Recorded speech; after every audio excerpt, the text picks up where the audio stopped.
Hello, folks. This is Joe from MIGeekScene.com. I am at GR8bit Live at the DeVos Hall. I'm standing right next to Steffeny Steffo Messenger. How are you doing today? I'm doing wonderful. Thank you. Steffeny is quite the rapper. She does, well, some people would say chip hop, but she prefers to call it just plain fun. Is that correct? Yeah, I call it a little bit of everything, but that's the main thing I like to call it because I don't like putting a label to it. But if I have to put a label to it, it'll be just plain fun. I want people to enjoy it. So why did you decide to rap over video game soundtracks? I started playing video games like anybody else when I was little, and I grew up with the Nintendo and the Super Nintendo and all the classic consoles, and I wanted music for those songs. Like, I wanted vocals over those songs. And it's like when you hear your favorite song and sometimes they have that like break in the center for like a guitar solo or something, and your friends will like try to rap along to it. It's like that. I wanted to do something to that. I remember being like 7 years old listening to Kid Icarus, just wishing that there were vocals to it. So I've always kind of wanted to do it, but I never knew there was a way of doing it, and it just kind of progressed from there as the days went by. Okay. You started out in 2000 with this, and you basically started out as a Bloodhound Gang cover band. And Yes. from what I gather, you said that was terrible back in the day. Me and my buddy, we set up my parents' favorite music as a joke, as a battle of the bands. We just needed something to do, and we were a big fan of the group Bloodhound Gang. So we were like, all right, we'll do a couple songs and go from there. We did a Bloodhound Gang song that nobody had ever even heard of at the time, and then we did Walk This Way, the Run DMC, the Run DMC version of the Aerosmith song Walk This Way. And we were so bad that we had to restart the song in the middle of the set.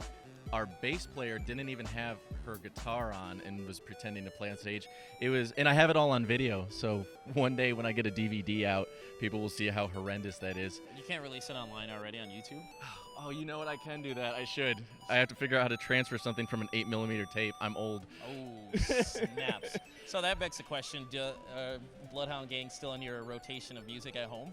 A little bit. I mean, I was just mowing the lawn the other day, and I was listening to an online radio station, and it was all, and it really, I didn't realize my age, and I'm 32. I'm not too old, but like I'm at a certain generation where like Bloodhound Gang was a huge thing. I mean, I don't know how you made it here without your Metamucil and your walker. Oh my God, that would be such a good day. Actually, the walker is actually off-site, off-camera, should I say. But I remember listening to all these songs, and it's like Offspring and like Everclear and System of a Down was on there, and it's just all the stuff that played on the radio, and it's still stuff I liked, but I completely forgot that like a lot of the people that I play my music for, they don't listen to that stuff. Like I made a joke earlier today with a friend of mine. I was like, Sex and Candy, like the Marcy's Playground song from back in the day. I smell sexy and candy. Yeah. And she didn't even know what it was, and I had to play it for her, and I'm like, oh my God. Yeah, Mama, this surely must be a dream. Touche. But yeah, so it's just, I don't know, I came from a certain generation, and I kind of worked my way through other things, and I found chiptune and kind of mashed together the Bloodhound Gang and the chiptune, and I started becoming less Bloodhound Gang and more my own thing. Awesome. Musical influences. Sorry for the generic question, but I gotta throw that out there. I'm trying to think, like, it's actually called my parents' favorite music because I've had a lot of different influences throughout the years. Like, when I was really young, I used to listen to the radio with my parents growing up, and they would listen to the oldies station. I had two older brothers, and they would listen to like heavy hair metal and like 80s hip hop. And then I grew up listening to like 90s hip hop, and I liked disco and stuff. So it all kind of blended in, and I used those for samples. Steely Dan it's a odd but one of my favorites. Billy Joel. Let's see, the Beatles is a huge one. Of course. But in the hip hop scene, it's really just like, it's like one-time shots. Like, of course, there's like your Tupacs and your Ice Cubes and other. But I remember like Biz Markie and like Skee-Lo. I wish. Oh my God. I wish I was a little bit taller. I wish I was a baller. Yeah. If I had a girl, I would call her. Oh my God, that is a trip that I have not even. Like old school stuff like that is big influences to me, but then it got into like the 90s and the Bloodhound Gang and all the like the white suburban hip hop rap rock stuff, and it went from there. All right, well, we're still going to stay on influences. Video game influences. We're at a video game convention, so I'd be remiss to not talk about these things. Oh, I know. I may not look like in this open background, but trust me, we're at a video game convention right now. Video game influences, hands down, Megaman, #1. It's everybody's. Like, you can't. It's like Megaman is the Beatles of video game music. And it's one of those things that either people say it's really overrated or they really love it, or neither if they've never heard it. All right, I can excuse the younger generation, but folks in our age group, there should be no reason why you don't know of the Mega Man games unless you never played any video game. You should, but I mean, of course, there are different generations, though. You have the regular Mega Mans, and you've got the Super Nintendo generation that had the Mega Man X's, and all the way up to the Zeros and the Battle Networks and all that. Fair enough, fair enough. And then there's Mega Man Legends, too. Oh. Unpopular opinion, I'm not a Mega Man Legends fan. Oh, that interview over, folks. Done. I was waiting for you to do a mime thing, but like, get over here. But other than like the Mega Man songs, like a lot of Super Nintendo role-playing games had a lot of classical stuff. Nobuo Uematsu with Final Fantasy. A lot of the composers at NX and Square at the time, all of that stuff. Illusion of Gaia, Secret of Mana. What's the other one? It's at the tip of my tongue. Soul Blazer. That's one of my favorites. Oh, okay, because I was like, I have nothing to offer you on that one. But a lot of the Super Nintendo RPGs, and then going into the Nintendo 64, that was a little bit more fun, but then it started to sound like actual instrumental music, and it started to go away from the chippy sound that I liked. So it just depended. It was a blend. Okay, fair enough. Well, since you've been writing your own music, you have a few albums, which are known as the masterpieces. Would you care to talk about those and your plan? Basically, the story goes that I had received a message from myself in the future. And apparently, I'm going to be making 6 of these pieces of a map. I don't know why. This is just the job I was given. And I have to put together these pieces of the map. I get all of the information for each piece every so often, kind of like I'm writing them myself, but who would have thought, right? But I'm going to have 6 CDs, or I guess whatever the format is in 2 or 3 years, because CDs are dying out.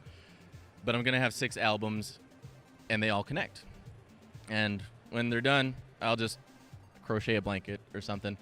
But yeah, all of my pieces connect, and they're part of this giant video game world that it has a little bit of lore behind it, but it's more along the lines of just having fun. I made some Earthbound sprites for the covers. They're based on Earthbound, the Mother series. And yeah, it's just pretty simple. They're very, very colorful but solid pieces. People don't even realize they're musical albums when they see them, because they just think it's like from a video game or something. Actually, and if you go to the website, you can actually see the map in progress, and completely 8-bit or 16-bit? They're in between. I guess it would say more along the lines of 8-bit. 12. Yeah, they're 12 and a half of the bits. But no, it's pretty cool. You should actually go to the website. I'm not saying that just plug her, but I really thought that was pretty cool. It was a nice presentation when I went to the actual website. Yes, thank you. Good job on that. Thank you. And I have 6 altogether. I've got 2 out right now, and I'm working on the 3rd one. So that should be out probably around the end of the year. I'm going to be having a Kickstarter for it pretty soon here too, to shamelessly plug myself. So you have 2 albums and an EP. Yep, I have an EP. That one was just an island on the side.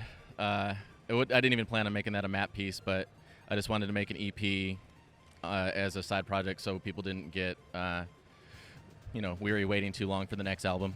Okay. You have a trilogy of videos, too. Would you like to talk about those? Yes. For my last album, Mount Weird, I used a few of the songs, and I made them into video worlds. And each one, they were all connected.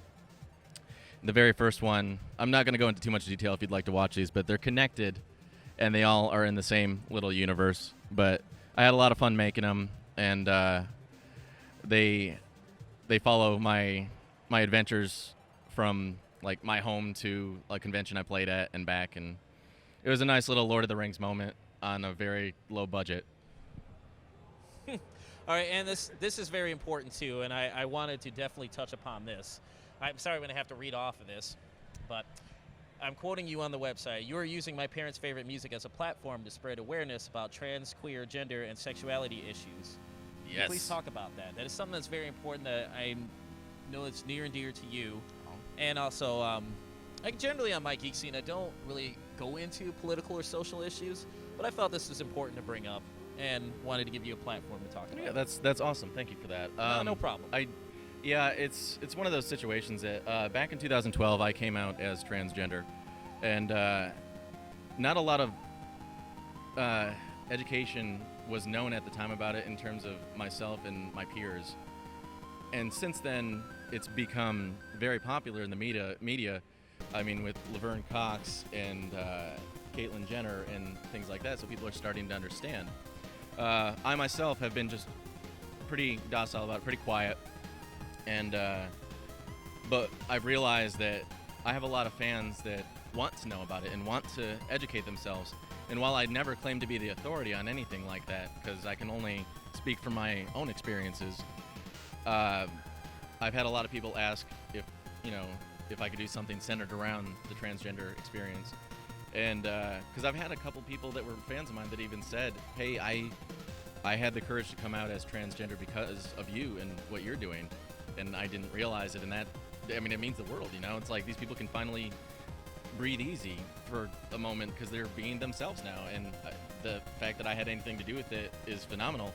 So I feel like I have a little bit of responsibility to try to get more out there in terms of educating people. So, and I'm gonna do it in the MPFM way. I have some ideas, like I'm gonna use samples from like Castlevania about feeling like I can only go out at night. Oh, okay. I have a sample from Megaman, and I'm gonna say something along the lines of just spoilers, folks. Just roll with it. So, because essentially roll is exact duplicate of Megaman, just female exterior. So things like that I feel like fans of MPFM can start to understand the transgender experience from my personal take. People that might know me as myself or don't know too much about my music that might listen to it now because it isn't just like nonsense or just wacky stuff. Maybe it'll actually serve a purpose, and people that normally wouldn't listen to it, maybe they'll pick it up this time around. And the thing I respect about you is you're not using it as a gimmick, and I want to make clear, I've never thought that, and I think that's pretty cool. You're just being yourself, doing your own thing, and it's never been like, well, it's just me as this, so I can help promote the music like this, some catchy gimmick, and I would certainly not put that in the same category. Well, and that was my biggest concern, because at first I was really weary about doing something like that. I didn't want to come off as pandering, because I've done that before, like with nerdy stuff, and it didn't work. Like the name of my first CD was called Testing the Waters, because I was doing just that. I didn't know what worked for me, and I figured it out. And now that I understand what works best for me, this is a good way of doing it without, pulling the gender card, so to Fair speak. enough.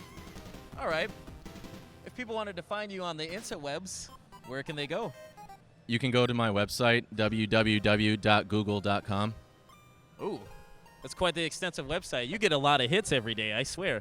I do get a lot. No, it's www.myparentsfavoritemusic.com, Facebook, My Parents Favorite Music. You can you can Google and pretty much find anything, or find me. Just look me up.